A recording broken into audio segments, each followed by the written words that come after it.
చాలామంది దీపదానం గురించి ఏమేమి చేయాలి అని చెప్పేసి అడుగుతున్నారు.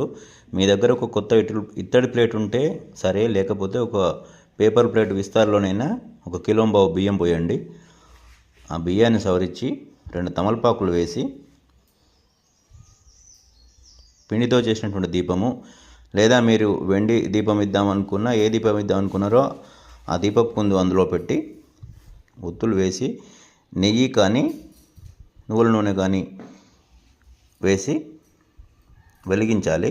వెలిగించి పండ్లు, తర్వాత కూరగాయలతో సహా మీకు దక్షిణ కూడా మీకు చేతనైనంత, అది ₹1 అయినా, ₹100, ₹1000 మీకు ఎంత చేతనవుతుందో అంత దక్షిణ పెట్టి ఇవన్నీ మీ అర్చకునితో గోత్రనామాలు చెప్పించుకొని, అంటే సంకల్పం చెప్పించుకొని ఇవి అందజేయాలి.